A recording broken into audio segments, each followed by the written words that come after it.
Okay, so first and foremost, okay, this is about long-term financing. Okay, so why you need to identify, or why that we need to calculate the cost of financing. Okay, because when we talk about cost, actually it refer to your required rate of return. Okay, in other words, banyak mana yang cost kita keluar, itulah minimum return yang kita nak. Okay, for example here, let's say you had calculate the cost of the project, cost dia adalah 5%. The cost of the project is 5%. So the minimum return that you should achieve in order to get the break even adalah 5%. And in order to get the profit, you should get the return more than 5%. That's why in some, kalau you ada belajar, those who from diploma business study, you akan tengok cost ni, kalau dulu you belajar cost adalah KD, kadang-kadang cost adalah RD. Okay, simbol kita pakai. So cost actually refer to the return. Cost dari pihak issuer, peminjam, dia adalah cost. Dari pihak pemberi pinjam, kita panggil dia sebagai return. Okay, so that is the basic of the cost and return relationship. Okay, so this example, let's say your company need 20 million.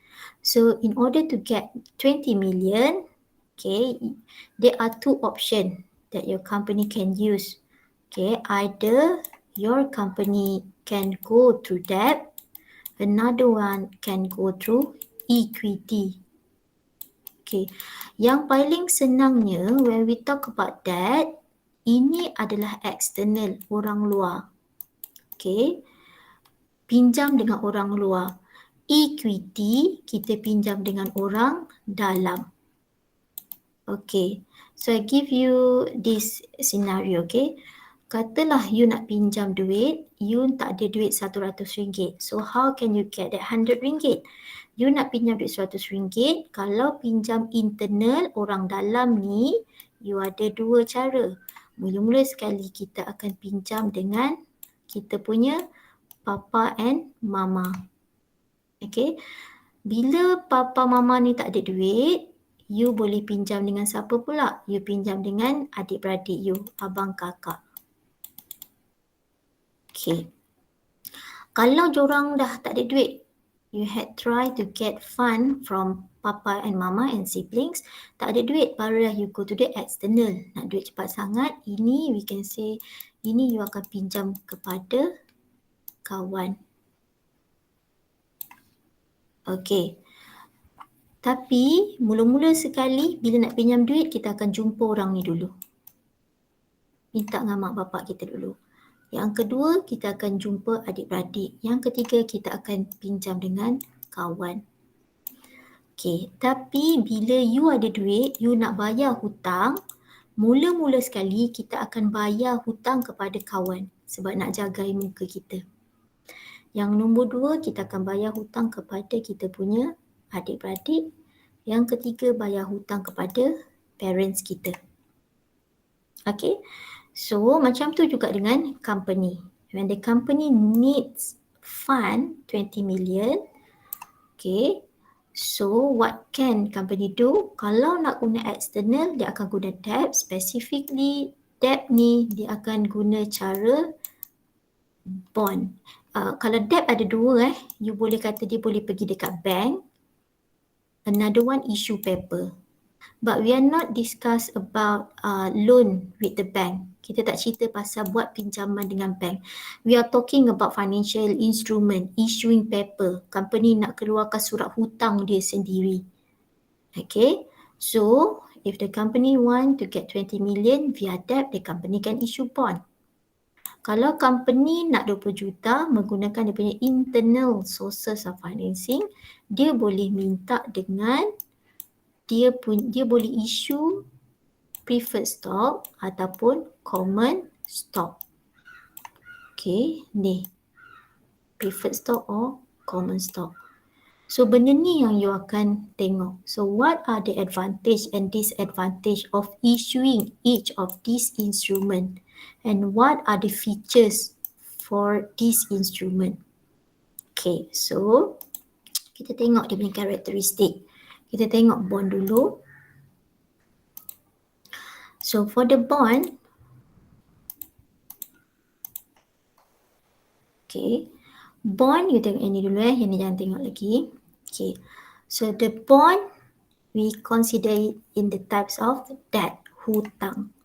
Bila hutang wajib dibayar. Okay, and then cara you nak bayar hutang, kalau you pinjam loan dengan bank, you akan bayar dividen ke ataupun you bayar interest dekat bank? Interest. Okay, that's why here I said here cost adalah dalam bentuk interest. Return maknanya to the bondholder lah, orang yang dapat beli bond tersebut. So now you as an issuer, orang yang keluarkan hutang tu. So you need to pay interest to your bondholder. The interest payment in the form of coupon payment. Okay, so one of the features of the bond, dia ada interest. Okay, interest dalam bentuk coupon, interest tu lah. Okay, the interest will be pay fixed rate. Okay, dia bayar fixed interest ni, dia cara pembayaran interest ada dua, sama ada interest dibayar setiap tahun ataupun dibayar setahun 2 kali. Kalau interest dibayar setiap tahun, that what we call as the annual coupon. Kalau dia bayar semi interest, itu kita panggil dia sebagai semi annual coupon payment. Okay, and then another features of bond, okay, bond dia ada par value. The par value, symbol of the par value that we use here is the PV lah. PV is the par value. The par value of the bond is 1,000. Yang ni you kena ingat lah. Okay, the par value of the bond is 1,000. Okay, and bond also has maturity period. Dia ada jangka hayat dia. Let's say the life of the bond for 3 years, 3 tahun. So jangka hayat dia N equal to 3. Bond tak ada voting right. What you mean by voting right? Ni adalah hak untuk mengundi dia punya directors. Okay, so bond tak ada voting right untuk undi dia punya director. Okay, director dalam company tu, kita nak pilih siapa. Okay, but bond adalah orang pertama who can claim on company asset. So what it mean by claim on asset? Okay, so claim on asset, kalau company tu bankrupt, company tak mampu, cannot survive in the market and then been declared bankrupt, company need to sell off its asset. Kena jual dia punya machine, jual land, jual building and so on. Okay, so the first person who can get proceed from the sale adalah bondholder, orang pertama. Why? Because you tengok dalam ni, okay, ni adalah income statement of the company. Okay, mula-mula sekali when the company earn operating income or EBIT, dia wajib bayar ni interest. Okay, and bondholder among orang yang dapat benda ni, interest. Okay, macam kalau kita berhutang kan, kita hutang, kita wajib bayar dekat bank. Kalau tak bayar dekat bank, nanti kan bank akan cari kita. Macam tu juga dengan kita punya bondholder, orang yang beli bond kita. Okay, so bondholder wajib kita bayar and they become the first person yang akan dapat income kita dekat sini. Okay, that's why nama dia bond. Bond. Bond ni apa? Agreement kan? Apa orang kata? Simpulan. Simpulan mati lah. Sampai mati bukan bayar hutang. Macam tu. Okay. So, this is about the bond. Okay. The second one is preferred stock. Okay. So, preferred stock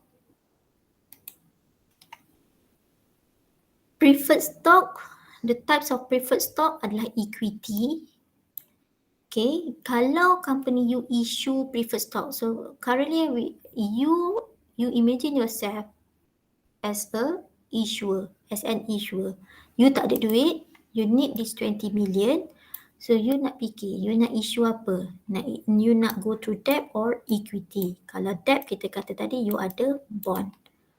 Okay, kalau equity you have an option either through preferred stock or common stock. Okay, so kalau you issue preferred stock, maksudnya you nak jual saham. Saham ni ada dua jenis. Satu preferred stock. Satu lagi nama saham kita adalah common stock. Okay, so the types of preferred stock, it is under equity category. And bila you issue preferred stock, you wajib bagi dividen to your shareholder. Setiap tahun kena bagi dividen. Okay, so dividen ni you akan dapat ada calculation dividen dia. Macam mana? Let's say dalam soalan dia kata dividen is 10% dividen. 10% dividen maknanya 10% ni dividen dividen. Okay, 10% dividen kena kali dengan par value dia. Preferred stock ada par value. Par value dia RM100. So dividend here is RM10. Okay. Ni pun sama coupon untuk bond. Coupon here. Coupon dia akan ambil coupon. Katalah coupon sini. Tadi I lupa nak explain. The coupon 5%. So 5% of coupon kena kali dengan par value of the bond. How much par value of the bond? 1,000. Okay. So sekarang kita pergi balik dekat preferred stock. So preferred stock dia pun ada par value, which is the par value of the preferred stock is RM100, and the dividend payment wajib bagi dividen setiap tahun. So how about for this year, company you tak mampu nak bagi dividen to your preferred shareholder. Okay, dividen katalah dividen declared RM10. Selama mana orang tu pegang kita punya preferred share, selama tu kita nak bagi dia RM10 untuk satu saham. Okay, so katalah you tak ada duit pun tahun ni, tahun 2021. Last year you tak ada pun income, you tak ada. So you are not able to pay this dividend. So what can you do? Okay, company you boleh postpone dividend ini bawa ke tahun hadapan. So this dividend can be accumulated for the next year. Kalau tak mampu nak bayar, so tahun 2021 RM10, 2022 RM10 wajib bayar. Okay. Maturity period. Okay, yang ni preferred stock tak ada maturity period. Bila-bila masa saja preferred stock, company dia boleh panggil balik. Maksudnya dia boleh, kalau kita beli preferred stock, dia company kata, okay kita akan buat callable preferred stock. Macam tu. Okay, the voting right for the preferred stock and common stock, since these two are equity types of instrument, so dia akan ada voting right. Vote siapa? Vote dia punya directors, board of directors. Okay, claim on asset, preferred stock become the second person who can claim on the company asset. So you tengok kat sini. Mula-mula sekali dapat return EBIT, kena bayar hutang. Lepas tu lepas bayar hutang, kena bayar tax kat government. Lepas bayar tax kat government, bayar dividend to your preferred shareholders. Lepas dapat lebihan, barulah bagi dividen dekat common shareholders. But common shareholder ni tak wajib pun. You nak bagi dividen boleh, tak nak bagi pun tak apa. Macam Mai katalah kan, yang ni bond. Bond ni contohnya siapa? This is your friends, kawan you. Dapat duit, bagi hutang, bayar terus kat kawan. Ada pula tu kena bayar dekat kakak abang kita. Ada lebih, bagi dekat parents kita. Okay, kalau tak nak bagi pun tak apa. Sebab dividen to common shareholder tidak wajib. Yang wajib bagi dekat preferred share and bond. Okay, common stock also equity. Dividend, common stock dia dapat dividend, but dividend is not fixed. Okay, dividend is not fixed. For example, GDAX. Okay, GDAX tahun lepas dia bagi 20 sen. Okay, untuk setiap satu stok. Tahun 2 tahun lepas, 2020, dia bagi 18 sen untuk setiap stok. Macam tu lah. So, dividend is not fixed. Okay. Lepas tu pula, the par value tak ada pun par value untuk common stock, and also there is no maturity period, but it has the voting right, okay, to choose their directors, and common stock orang terakhir yang akan dapat share keuntungan daripada syarikat. So you can see here preferred stock ni, preferred stock dia ada few characteristic yang sama macam bond, dan few features of preferred stock that similar with common stock. Okay, yang preferred stock similar with common stock in terms of the types of instrument. Preferred stock ni adalah equity sama dengan common stock. And then the mode of cost payment in the form of dividend. Sini sama dengan preferred stock. Preferred stock sama dengan common stock sini.